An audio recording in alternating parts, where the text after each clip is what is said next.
안녕하세요. 소마 50일입니다. 오늘은 영화 젠틀맨에 대해서 리뷰를 해볼까 합니다. 젠틀맨은 그 감독, 각본, 제작을 담당한 가이 리치의 뭐 일종의 기대작이었죠. 그러니까 가이 리치가 이 전작인 알라딘에서 큰 흥행에 성공하면서 원래 본인이 좋아하는 스타일의 영화를 다시 만들었다고 할 수 있습니다. 가이 리치의 데뷔작은 1998년에 만든 록, 스탁 앤 투 스모킹 배럴즈죠. 그러니까 이 영화는 런던을 배경으로 해서 각각의 이제 범죄와 관련된 다양한 인물들, 그러니까 들이 이제 엉켜서 벌어지는 일종의 멀티캐스팅 범죄물입니다. 그러니까 필연과 우연이 겹쳐서 각가지 좀 이야기로서의 재미를 갖추고 있는 되게 톡톡 튀는 스타일의 범죄 영화였습니다. 이 영화에는 그 다양한 캐릭터들이 등장을 해가지고 당시 이제 신인 감독이었던 가이 리치를 스타 감독으로 만드는데 중요한 역할을 하고요. 거의 같은 스타일의 영화인데 물론 이야기는 바뀝니다만 일종의 블랙 코미디물로서 베네치오 델 테로와 브래드 피트 등이 등장했던 스네치라는 2001년작까지 이 범죄 오락물에서 어록물 분야에서 명성을 갖게 됩니다. 하지만 이제 그가 만들었던 스타일의 이제 반복들이 거듭되면서 그의 영화들에 대한 평가가 좀 이제 저하되게 되는데 2002년에 스웨터 웨이는 리나 베르트뮬러 감독의 그 원작 영화를 갖다가 마돈나 제작에 의해서 다시 만든 영화인데 혹평에 시달렸죠. 당시에 이제 마돈나는 가이 리치와 부부관계였던 상황이었고요. 그 다음에 락큰롤라 같은 영화를 2008년도에 역시 2005년도에 리볼버와 2008년에 락큰롤라 등의 영화를 만들었는데 역시 스타일의 답습이라는 비판을 크게 벗어나지 못합니다. 그러다가 이제 좀 더 그 일종의 장르물에 충실한 오락물들을 만들게 되는데 2009년도와 2011년에 만든 셜록 홈즈와 셜록 홈즈 그림자 게임이라는 영화들은 로버트 다우니 주니어와 주드로를 주인공으로 해서 이들이 이제 셜록 홈즈와 왓슨으로 등장해서 일종의 추리물이라기보다는 범죄 오락 액션물로서 만들어서 비교적 흥행에 성공하면서 어느 정도의 이제 상업 영화 감독으로서의 능력을 발휘합니다. 그러다 보면 이제 그러면서 2015년도에는 맨 프롬 언클이라고 해서 과거의 TV 시리즈 스파이물을 현대판으로 만든 예, 영화죠. 2015년도에 헨리 카빌과 아미 해머 등이 출연한 영화를 만드는데 이 영화는 그렇게 좋은 평가를 받지 못하고요. 이 영화의 포스터는 지금 말씀드리고 있는 젠틀맨의 그 영화사에도 등장하는 모습을 볼 수 있습니다. 그 다음에 킹 아서 제왕의 검 이렇게 해서 이 영화가 특히 이제 그렇게 평이 좋지 않았죠. 그 다음에 이제 만든 영화가 2019년도에 알라딘입니다. 이 영화는 생각보다 엄청나게 많이 히트한 영화가 됐고요. 디즈니의 실사 영화와 시리즈 중인데 사실은 가이 리치 스타일이 거의 살아있지 않은 슬로우 비디오라든가 편집의 리듬을 빨리 한다든가 그렇지 않은 영화 스타일이었습니다만 원작 팬들과 음악 등등으로 인해서 크게 성공을 거둡니다. 그것을 바탕으로 해서 자신의 오리지널 각본을 가지고 만든 영화가 이제 젠틀맨입니다. 더 젠틀맨이고요. 이 영화는 출연진이 매우 화려하죠. 미키 피어슨이 거의 중심 인물인데 이 영화의 첫 장면에서부터 등장하는 일종의 대마초 영국 런던의 대마초 왕이라는 설정이에요. 이 대마초 왕인 미키 피어슨 역할에 매튜 맥커너이가 역할을 담당하고 있고요.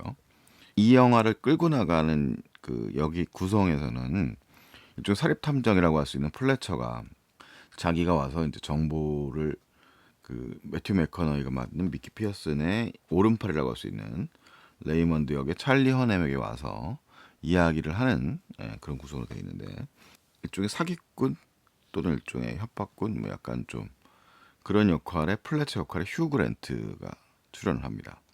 그 대마초 왕 미키 피어슨의 오른팔이라고 할 수 있는 레이먼드 역의 찰리 허넴이 등장을 하고요. 약간 이제 의외의 인물로 일종의 그 격투기 코치 역할을 담당하고 있는 영화에서 그 장면상의 비중은 크지 않지만 뭐 나름 중요한 역할을 담당하고 있는 코치 역의 콜린 파렐이 등장합니다. 그 외에 이제 또 이 크레이지 리치 아시안에서 아주 뭐 매너 좋은 그 쪽의 남자 주인공 역할을 담당했던 이 아시안이죠. 헨리 골딩이 이 드라이 아이라고 하는 이 삼합회의 일종의 중간 보스 같은 역할을 담당을 해요. 그 다음에 이제 미키 피어슨, 매튜 맥커너이의 부인 역할로 미셸 도컬이라는 배우가 출연을 합니다. 여자 배우고요. 매튜라고 해서 이제 유대계 부유한 이 대마초 사업을 인수하려고 하는 역할의 매튜가 제레미 스트롱. 이들의 이 협박, 그 미키 피어슨에게 뭔가 불이익을 주고 싶어하는 그 옐로우 페이퍼 잡지의 편집장인가요, 사장인가요? 그 역할의 에디 마산이 빅데이브 역할을 담당하고 있어요. 이 영화 젠틀맨의 줄거리는 뭐 사실은 뭐 이 영화는 이야기 자체가 가지고 있는 이제 화자의 서술에 의해서 전달하고 그것을 다시 재구성해서 맞춰 나가는 이야기체 영화로서의 재미를 가지고 있는 영화라고 할 수 있습니다. 다양한 캐릭터들이 이제 등장을 하고 이 캐릭터들은 대개 이익에 의해서 움직이는 인물들이죠. 범죄 영화이니만큼 인물들이 이제 부딪히고 그다음에 이제 의외의 변수들이 생기면서 이야기가 변화를 한다는 얘기예요. 그래서 가장 큰 중심 인물은 매튜 맥커너이가 연기하는 미키라고 하는 인물이고요. 미키는 이 자기의 사업을 막 그 매튜라고 하는 이 유대인 재벌에게 넘기려고 합니다. 근데 그 이 막대한 이익이 걸려 있는 대마초 영국 런던에서의 사업이기 때문에 이 미키에게 양심을 푸든 그 타블로이드지의 편집장 빅데이브가 사립 탐정을 고용하는데 그가 이제 플래처인 거죠. 플래처는 이제 미키와 그의 이제 오른팔이라고 할 수 있는 레이먼드, 찰리 허넴이 연기하는 그 와중에 이 미키가 은퇴하는 사업을 어떻게든 좀 헐값에 얻어보려고 하는 삼합회 갱스터 드라이 아이 헨리 골딩이 연기하는 인물이 개입하는 이야기입니다. 그래서 영화는 이제 각각의 이익을 위해서 준동하는 인물들 간의 충돌을 다루고 있고요. 그 와중에 이제 중심 인물은 아까 말씀드렸던 미키와 그 다음에 그의 오른팔인 레이먼드입니다. 주로 영화는 이제 플래처 그 이 휴그랜트가 연기한 플래처가 이 레이먼드의 집을 찾아서 과거의 사건들을 이제 이야기하는 방식을 취하고 있어요. 영화의 첫 장면은 마치 이제 매튜가 펍에서 자신이 소유하고 있는 펍에서 파인트 맥주를 시키고 앉아 있는데 일종의 킬러가 잠입하는 장면에서부터 시작이 됩니다. 그러니까 이 영화는 그 와중에도 이제 서로 죽고 죽이고 엉켜버리는 그런 관계들이 등장을 하는 거죠. 범죄자들이라는 이제 속성 자체가 이제 이 영화에 등장하는 적어도 범죄자들은 뭐 어떤 뭐 정의보다는 어떻게 하면 이익을 남길까에 집중할 수밖에 없는 상황이고 그 와중의 이야기들을 이제 이 화자를 통해서 이제 구성을 바꿔나가면서 엉켜나가는 과정이 이 영화의 재미예요.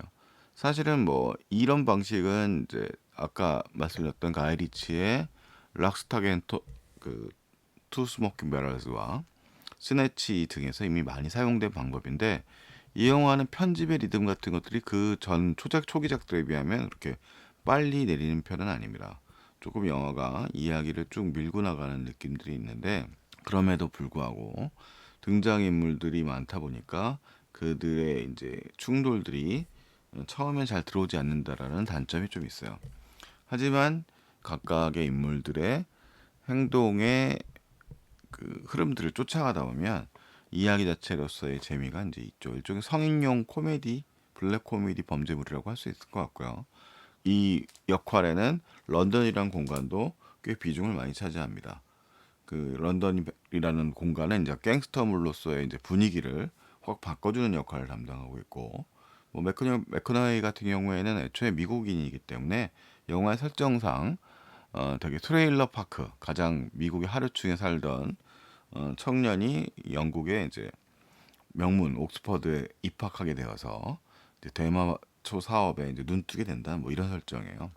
이 사람이 갖고 있는 도덕률이라는 게 있는데, 사람은 사실은 돈에 관련된 일에 있어서는 감정을 앞세운 사람이 아닙니다만, 이 사람이 이제 영화 후반부에 행동하는 또 이유는 또 다른 이유가 또 있어요. 그러니까 뭐그 이야기들의 설정들은 이제 영화 속에서 쭉 보여지는 거라서 뭐 흥미로워진 얘기들이고요. 그 와중에 이제 캐릭터 연기를 하는 거죠. 콜린 페럴 같은 경우에는 되게 단순하지만 그 일종의 그 체육관의 리더로서의 역할을 담당하는 상당히 전투력이 뛰어난 인물로 등장을 하고, 찰리 허넴의 경우에는 충성도가 아주 높은 인물이 등장으로서 등장합니다. 그러니까 이야기 자체는 이들이 뭐 어느 정도의 그 품위를 유지하면서 이 자신들의 사업을 강탈하려는 인물들과 어떻게 대립하고 그들의 실수가 어떻게 수습되는가의 이야기라고 할 수 있어요.